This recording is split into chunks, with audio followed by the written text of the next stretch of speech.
श्रीमद्भागवत महापुराण पंचम स्कंध 21वां अध्याय। इस अध्याय में आज आप सुनेंगे सूर्य के रथ और उसकी गति का वर्णन। श्री सुखदेव जी कहते हैं, हे राजन, परिणाम और लक्षणों के सहित इस भूमंडल का कुल इतना ही विस्तार है, सो हमने तुम्हें बता दिया। इसी के अनुसार विद्वान लोग द्युलोक का भी परिणाम बताते हैं। जिस प्रकार चना, मटर आदि के दो दलों में से एक का स्वरूप जान लेने से दूसरे का भी जाना जा सकता है, उसी प्रकार भूलोक के परिणाम से ही द्युलोक का भी परिणाम जान लेना चाहिए। इन दोनों के बीच में अंतरिक्ष लोक है। यह इन दोनों का संधि स्थान है। इसके मध्य भाग में स्थित ग्रह और नक्षत्रों के अधिपति भगवान सूर्य अपने ताप और प्रकाश से तीनों लोकों को तपाते और प्रकाशित करते रहते हैं। वे उत्तरायण, दक्षिणायन और विषुवत नाम वाली क्रमशः मंद, शीघ्र और समान गतियों से चलते हुए समयानुसार मकर आदि राशियों में ऊंचे नीचे और समान स्थानों में जाकर दिन रात को बड़ा, छोटा या समान करते हैं।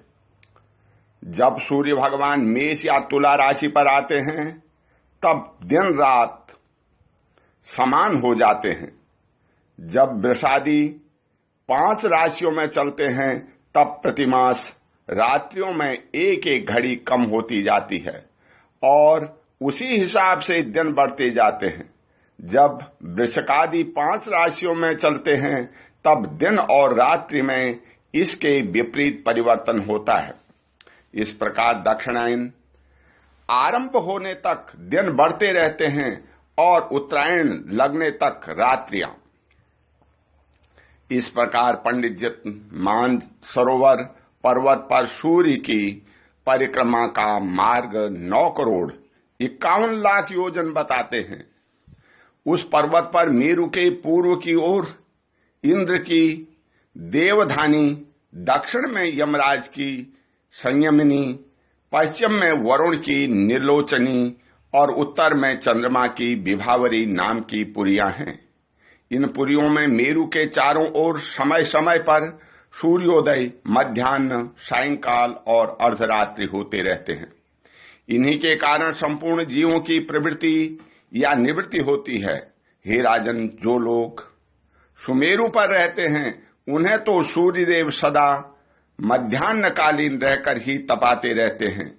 वे अपनी गति के अनुसार अश्विनी आदि नक्षत्रों की ओर जाते हुए यद्यपि मेरु को बाईं ओर रखकर चलते हैं तो भी सारे ज्योतिर्मंडल को घुमाने वाली निरंतर दाईं ओर बहती हुई प्रवाह वायु द्वारा घुमा दिए जाने से वे उसे दाईं ओर रखकर चलते जाते हैं।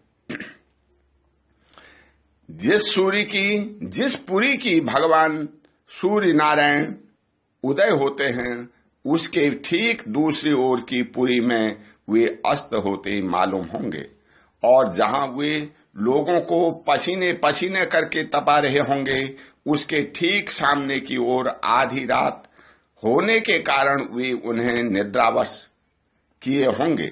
जिन लोगों को मध्याह्न के समय वे स्पष्ट दिख रहे होंगे वे ही जब सूर्य सौम्य दिशा में पहुंच जाएं तब उनका दर्शन नहीं कर सकेंगे। सूर्यदेव जब इंद्र की पुरी में यमराज की पुरी को चलते हैं तब 15 घड़ी में ही वे 2.25 करोड़ और 12.5 लाख योजन में से कुछ 25,000 योजन अधिक चलते हैं। फिर इसी क्रम से वे वरुण और चंद्रमा की पुरियों को पार करके पुनः इंद्र की पुरी में पहुंचते हैं। इस प्रकार चंद्रमा आदि अन्य ग्रह भी ज्योतिष चक्र में अन्य नक्षत्रों के साथ साथ उदित और अस्त होते रहते हैं। इस प्रकार भगवान सूर्य का वेदमय रथ एक मुहूर्त में 34,800,000 योजन के हिसाब से ही चलता हुआ इन चारों पुरियों में घूमता रहता है। इसका संवत्सर नाम का एक चक्र पहिया बतलाया जाता है। उसमें मास रूप 12 अरे हैं। ऋतु रूप 6 नेमिया हाल हैं, 3 चौमासे रूप 3 नाभि आवन हैं। इसी रथ की धुरी का एक सिरा मेरू पर्वत की चोटी पर है और दूसरा मानसरोवर पर्वत पर। इसमें लगा हुआ यह पहिया कोल्हू के पहिए के समान घूमता हुआ मानसरोवर पर्वत के ऊपर चक्कर लगाता है। इस धुरी में इसका मूल भाग जुड़ा हुआ है। ऐसी एक धुरी और है, वह लंबाई में इतनी चौड़ाई इससे चौड़ी चौथाई है। उसका ऊपरी भाग तेल यंत्र के धुरे के समान ध्रुवलोक से लगा हुआ है। इस रथ में बैठने का स्थान 36 लाख योजन लंबा और 9 लाख योजन चौड़ा है। उसका जुआ भी 36 लाख योजन ही लंबा है। इसमें अरुण नाम के सारथी ने गायत्री आदि छंदों के से नाम वाले 7 घोड़े जोत रखे हैं। वे ही इस रथ पर बैठे हुए भगवान सूर्य को ले चलते हैं। सूर्य देव के आगे उन्हीं के मुंह करके बैठे हुए अरुण उसके सारथी का कार्य करते हैं। भगवान सूर्य के आगे अंगूठे के पेरुए के बराबर आकार वाले बाल खिल्लादि 60,000 ऋषि स्वस्ति वाचन के लिए नियुक्त हैं। वे उनकी स्तुति करते रहते हैं।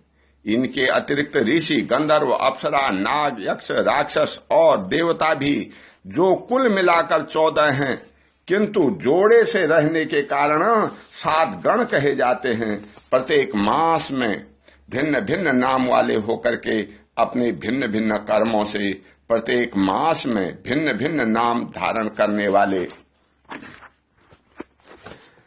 आत्मस्वरूप भगवान सूर्य की 2-2 मिलकर उपासना करते हैं।